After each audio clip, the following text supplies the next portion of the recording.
안녕하세요. 인생의 바람잡이리 도통 없는 30대 여자입니다. 저는 어릴 때부터 운수가 된통 나쁘다는 소리를 주고 듣고 자랐습니다. 저 태어났을 때 저희 친정엄마와 저 낳다가 출혈이 심해 그대로 돌아가셨고, 곧이어 저희 아버지께서 교통사고로 세상을 떠나시며 전 고아로 자라나게 되었죠. 얼떨결에 멀쩡하던 아들 며느리가 죽어버리자 할머니와 할아버지는 완전히 정신이 나가버리셨어요. 하나 남은 어린 손녀딸이 불쌍하고 애처롭고 막 동정의 어린 마음이 들어 어찌할지를 모르겠는데, 그 와중에 이게 다 저 하나가 태어나버린 바람에 일어난 일이 아닌가 하는 꺼림직한 생각 때문에 분노와 억울함의 화살을 저에게 쏘시고야 말았죠. 영문도 모른 채 태어나 보니 부모님이 모두 돌아가신 저에게 할머니 할아버지는 세상 쌀쌀맞고 남 같은 태도로 일관성 있게 저를 대하셨고, 그 바람에 저는 사랑받는 아이가 어떤 건 줄 정말 하나도 모른 채 컸습니다. 부모님의 은혜를 학교에서 배워와도 그 은혜가 도대체 뭘 말하는지를 몰랐고, 사랑이 러브라는 영어 단어를 처음 배웠을 적에도 여기저기 친구들은 예쁜 말이라며 행복한 웃음을 띠고 있는데, 저 혼자서만 이게 왜 예쁜 말인지, 도대체 어느 부분에서 이 말이 웃음을 띠게 만드는 건지 도통 이해를 할 수 없었죠. 무엇보다도 이미 영어를 집에서 선행학습을 해와선 저는 처음 보는 알파벳이란 걸 죄다 통달에 외우고 있는 학급 친구들의 모습에 제 머릿속은 내심 충격과 공포로 가득 차버리고 말았죠. 나 혼자만 모르는 것이 이 세상의 투성이네 하면서 그날 집에 와서 얼마나 자책을 했는지 몰라요. 그런 저를 보며 쟤는 왜 저러냐고 애정 없는 눈길로 슬쩍 바라보시던 할머니의 표정을 아직도 기억하고 있답니다. 그때의 할머니는 그 전이나 그 후에나 제게 있어서 도움이 되는 걸 단 한 번도 해주신 적이 없는 너무나 무능하고 또 필요 없는 존재셨어요. 학교에 가서 필요한 것들, 그만한 또래의 애들이 부모한테 받아야 할 것들까지도 무지하고 무식하셨기 때문에 당연히 알방도가 없으셨겠죠. 하지만 저는 그 때문에 그 어린 나이 때부터 세상살이의 두려움을 퍽 가까이 느껴보며 나 혼자 이 세상을 헤쳐나가야 한다는 부담감에 매일 밤을 집에서 혼자 쭈그린 채 울곤 했었답니다. 정작 사회에 나와서 힘든 게 뭔 줄도 모르면서 이미 학교에서 패배란 것을 경험하고 다른 누군가와 내 삶을 비교하는 것에 익숙해 버린 것이었죠. 그러던 저는 다행히 악바리 근성은 있어서 고등학교를 진학해서는 공부는 제법 열심히 했습니다. 남들처럼 좋은 사교육을 제대로 받지도 못했고 선행학습도 항상 뒤처져 있었기 때문에 대단한 명문대를 들어갈 수는 없었지만 가까스로 인서울에 딱 붙어서는 대학 생활을 서울에서 할 수 있게 되었어요. 없는 살림의 조부모님 아래서 자라느라고 어디서 자취생활에 필요한 비용을 얻을 수는 없었지만 다행히 학교의 기숙사에 들어가게 되었고, 또 4년 내내 장학금에 알바도 병행을 하다 보니 밥을 굶거나 배고랑 눕는 일은 없었습니다. 늘 운수가 된통 나쁜 아이였는데 대학에 가서는 어찌 보면 처음으로 제 인생에서 운이 좋게 살았던 것이죠. 중간중간 또래 여자애들이 흔히 사는 귀걸이 하나조차 사치라면 살 수 없었던 제 인생은 분명 운이 너무 나쁜 인생이었지만, 그럼에도 전 대학이라도 살 수 있는 주거 공간과 공부할 수 있는 환경이 제공이 된 것만으로도 참 기뻤습니다. 쉽게 얻은 게 아니라는 걸 잘 알았기에 대학 생활을 정말 누구보다도 열심히 지냈어요. 환경은 비록 힘이 들었어도 마음만은 늘 기쁘고 감사하려 노력하며 살다 보니 주변에 저를 좋게 봐주는 친구들로 가득이었습니다. 제가 운수는 된통 나빴었지만 어째 대학에 들어가면서부턴 왠지 사람도 좋은 사람들이 곁에 모이는 것 같고, 갈망하는 대로 좀 노력을 하면 이루어지는 것도 같고, 뭐든 참 운명이 영 없지는 않구나 싶은 삶의 연속이었어요. 곁에는 할머니 할아버지 같이 날 싫어하고 떨떠름하게 생각하는 사람들 뿐일 것이라고만 생각을 했는데 좀 더 살아보니 그게 아니구나 싶었고, 이대로 계속해서 열심히 살다 보면 지금보다 더 좋은 사람들도 얼마든지 내 곁에 나타날 수 있겠다 싶었죠. 하루하루 살아갈수록 삶의 교훈을 스스로 터득해보며 어느새 저는 그중 가장 좋은 사람인 제 남편을 만나게 되었습니다. 대학 때 건너 건너 알던 선배였고, 정작 연애는 대학을 둘 다 졸업을 하고 나서야 몇 번 만나보다가 시작을 하게 되었어요. 절 늘 밝고 또 긍정적인 사람으로 봐왔던 남편은 제가 어릴 적 사정과 저희 부모님이 모두 돌아가신 것까지 말을 하자 무척이나 놀란 눈치였고, 또 세상 이렇게 불쌍한 아이가 잘 자라서 자신과 함께 즐겁게 대학생을 했던 것에 대해 흐뭇하고 뿌듯하게 바라보기도 했어요. 저에 대한 감정이 복잡해진 남편을 보며 처음엔 내가 고아라서 싫어하진 않을까 걱정을 많이 했는데 다행히 남편은 오히려 절 더 측은하게 바라보며 자기 곁에서 앞으로는 행복한 일만 있으라며 덜컥 결혼을 하자고 했습니다. 고아인 것을 밝힌 그날에 전 대뜸 프로포즈를 받아버린 것이었죠. 아, 이제 진짜 나를 진정으로 나의 내면과 배경까지 모든 걸 사랑해줄 남자를 만났구나 싶어서 마음속에선 형형색색의 불꽃놀이가 펼쳐졌어요. 이 사람과 앞으로 잘 지내서 우리 부모님은 못 이룬 행복한 가정도 이뤄보고 자식을 낳게 되면 엄마로서 최선을 다해 곁에 꼭 붙어서 보살펴 줄 것이라고 깊은 다짐도 해봤습니다. 그렇게 진짜로 내 인생의 고생은 다 끝이 난 줄 알았는데 웬걸. 결혼하면 본격적으로 제 인생이 암흑이 드리워졌어요. 고아로 살아가며 애정없이 키워내던 조부모님 밑에서 자랄 때보다 더욱 가혹하고 힘든 시간이 닥친 것이었습니다. 남편과 결혼을 약속하며 남편의 권유에 시부모님을 뵙게 되었습니다. 제게는 첫 인사를 드리는 날이었죠. 그간 좋은 분들이라고 나만큼이나 널 좋아할 거라며 긴장하는 저를 달래주던 남편의 모습을 굳게 믿으며 크게 걱정을 하지 않았는데 그건 저의 큰 실수였어요. 최대한 단정하게 갇혀있고 찾아간 시댁에는 시부모님과 남편의 누나인 형님이 계셨습니다. 시댁 식구들은 저에 대한 얘기를 남편을 통해 이미 전해들은 것인지 눈에는 세 사람에 대한 기대나 설렘 등이 하나도 담겨있질 않았고 오히려 시아버지와 형님의 경우 저를 못마땅해 하듯 눈을 살살 피하셨어요. 어릴 적부터 온갖 눈칫밥을 먹고 살아서 사람 기분을 파악하는 것에 도같은 저는 모두와 눈을 마주치자마자 그들의 기분을 단번에 알 수가 있었죠. 저를 싫어한다는 것을요. 속상하고 힘들었지만 이해할 수 있었습니다. 충분히 그러고도 남을 일이었죠. 잘 키운 자식이 보다 좋은 환경에서 자라난 여자와 결혼을 해서 살길 바라는 건 어느 부모나 다 똑같을 것이니까요. 반대로 저희 부모님이 살아계셨어도 똑같이 생각을 하셨을 거라 생각을 합니다. 때문에 시댁 어른들의 저에 대한 마음을 보다 호감으로 돌리는 데에는 전적으로 저의 노력이 필요한 일이라 생각을 했어요. 비록 첫날에는 모두가 대화를 잘 하지 않고 저에 대해 궁금한 것도 없으셔서 질문조차 하지 않으셔서 모두가 꿀먹은 벙어리 마냥 앞에 있는 차만 들이마셨지만 저는 제 나름대로 얼굴엔 철판을 깔고는 최선을 다해서 시부모님과 형님의 비위를 맞춰드리려 했습니다. 최대한 고아라서 어둡고 침침한 아이 같다는 소리를 안 들으려고 말이죠. 그 후 저는 틈이 날 때마다 시댁에 가서 시부모님의 곁에서 말동무가 되어드렸어요. 저를 환영하지 않으셔도 괜히 음료수 하나 사들고는 지나가다가 들렸다며 건네드리고 남편이 옆에 없어도 생각이 나서 와봤다며 찾아가곤 했죠. 여러 번 제 나름대로 정성을 쏟고 돈을 쏟으니 사람 마음이 참 신기한 것이 진짜로 마음이 변하긴 변하더라고요. 시부모님, 특히 저를 정말 어색해하고 못마땅하게 대하셨던 시아버지는 어느 순간부터 제가 오기만을 기다렸다면서 주책맞는 소리로 저를 푸릇하게 웃게 만드셨고 나름대로 고아라며 저를 조금은 애처롭게 바라봐 주셨었던 시어머니는 시아버지가 저를 향해 기분 좋은 소리를 처음으로 하시자 덩달아 긴장이 풀리셨는지 저와 함께 빵 터지셨답니다. 뭔가 평생 동안 서로가 웃으면서 대화를 나눌 수 있을 것이라고 생각을 못했었는데 이렇게 쉽사리 웃음을 보이며 기분 좋은 감정을 나눌 수 있게 된 것이 정말 기뻤어요.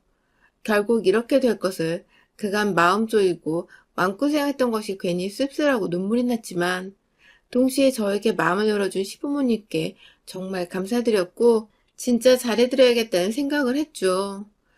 그렇게 저희 커플은 시부모님의 마음까지 얻어서는 환영 속에서 결혼식을 올렸습니다. 저희 조부모님께서도 막상 손녀딸을 시집 보낸다고 하니 아쉽고 미안하셨는지 식장에서 저를 따로 찾아와 눈물을 흘리시더라고요. 이걸 아들 며느리가 봤다면 얼마나 기뻐했겠냐며 돌아가신 저희 부모님 말씀을 꺼내셔서 저마저도 식장 들어가기 전에 한바탕 눈물을 쏟아버려야 했죠. 부모님께서 하늘에서 열심히 저희 결혼을 응원해 주시고 계시다 생각하며 씩씩하게 결혼식은 마무리 지었습니다. 그런데요, 막상 결혼하고 이 집 사람이 되어보고 나니 시부모님께서 제게 거짓된 행동을 보였다는 것을 알게 되었습니다. 마음을 활짝 열고 저를 진심으로 환영해 주신 줄 알았는데 이제 보니 저 없는 자리에서 결혼하게 해달라고 매달리고 무릎까지 꿇었던 남편을 임시방편으로 달래보고자 일부러 보여주신 쇼였더라고요. 이 쇼는 결혼을 하고 나서도 이어졌지만 하나의 조건이 있었습니다. 바로 제 옆에 남편이 있을 때만이었죠. 남편이 제 옆을 조금만 떠나 있거나 제가 혼자서 연애 때처럼 시댁에 찾아오면 시부모님께서는 너무나 가혹할 정도로 저를 투명인간 취급을 해버리셨습니다. 예를 들어 아무것도 몰랐던 때에 시부모님과 함께 밥이라도 먹으려고 집에서 간단히 담궈본 깻잎 무침과 냉동 삼겹살 볶음을 시댁에 들고 간 적이 있었는데요. 제가 오자마자 시아버지는 졸립다고 방 안에 들어가셨고 시어머니는 방금 밥 먹었는데 뭘 또 가져오냐면서 반찬만 가져가 냉장고에 넣으시더니 제가 있는 동안 단 한 차례도 먹을 거나 마실 걸 주시지 않은 채 거실에 저를 혼자 방치하다가 제가 너무 민망해서 이만 가보겠다고 하니 그래 라고 대답을 하시고는 곧장 밥솥에 전원을 켜고 요리를 할 재료들을 냉장고에서 꺼내면서 밥 먹을 준비를 하셨어요. 제가 집에서 나가기만을 기다렸던 것이었습니다. 처음엔 몰랐어요. 그저 제가 집에 가려고 할 때쯤 어머니께서 갑자기 배가 고파지셔서 요리를 시작한 것이라고 생각을 했어요. 하지만 그 다음에도 시부모님께서는 제가 있을 때면 물 한 모금도 입에 대질 않으셨습니다. 시아버지는 계속해서 안방으로 피신 아닌 피신을 하셨고 시어머니는 말을 걸어주시긴 하시는데 꼭 저 보란 듯이 저 있을 때는 뭘 드시지도 마시지도 않으시다가 제가 현관문에서 신발을 딱 신으라는 그 순간 냉장고 문을 열거나 밥솥 전원을 켜며 밥을 먹겠다는 본인의 계획을 저한테 몸으로 보여주셨어요. 그러면 전 그런 시어머니를 보면서 씁쓸한 마음으로 인사를 드리곤 시댁을 나서야 했고요. 듣도 보도 못한 희귀한 시집살이에 마음이 많이 문드러져 갔어요. 시부모님이 남편 앞에서 단 한 번도 티를 내지 않던지라 제 입으로 먼저 말을 꺼낼 수도 없는 노릇이고 고아 주제에 결혼이라도 한 걸 다행으로 생각을 하면서 그저 모른 척 해야 하나 싶기도 하고 자존감과 자신감은 바닥 무서운 줄 모른 채 떨어져 갔고 점점 다행이라 생각했던 제 인생은 다시금 어둠과 암흑으로 완전히 덮여지는 듯 했습니다. 그러던 중 엎친 데 덮친 격으로 신우이까지 말썽을 부렸어요. 아니 말썽이 아니라 엄연히 갑질을 행세하기 시작한 겁니다. 시부모님은 직설적이진 않으셨지만 뒤에서 야금야금 절 무시해 오셨다면 반대로 저희 형님은 대놓고 앞에서 절 무시하고 미워하는 티를 내며 제 마음에 상처를 입히셨어요. 하루는 남편과 함께 다 같이 시댁에 모인 적이 있었는데요. 아니나 다를까 시부모님은 평소와는 달리 제게 살뜰히 친딸처럼 대해주시며 전에는 안 보이는 친절을 베풀고 계셨죠. 남편은 옆에서 아무것도 모른 채 그저 우리 부모님이 널 정말 좋아한다며 세민한다며 제 속도 모르는 말을 꺼내고 있었고 말이죠. 그때 잠깐 남편이 회사에서 걸려온 전화를 받는다고 베란다 밖으로 나갔는데요. 신우이가 정말 눈 하나 깜짝하지 않고 곧바로 저한테 말을 하더라고요. 옳게, 넌 내가 아는 사람들 중에 진짜 최고로 갑인 호구야. 라고 말입니다. 순간 제 머릿속은 멍했습니다. 형님께 무슨 말을 드려야 할지 몰랐어요. 이게 칭찬인지 욕인지 위로인지 약올림인지도 모른 채 의도가 다분한 그 말을 자꾸만 곱씹으며 바라보고 있다가 남편이 베란다에서 거실로 들어왔어요. 멍한 채 형님을 쳐다보고 있는 저를 향해 남편이 뭔가 눈치를 챘는지 자기야 괜찮아? 하고 슬쩍 제 어깨를 만지작거리며 자리에 앉더군요.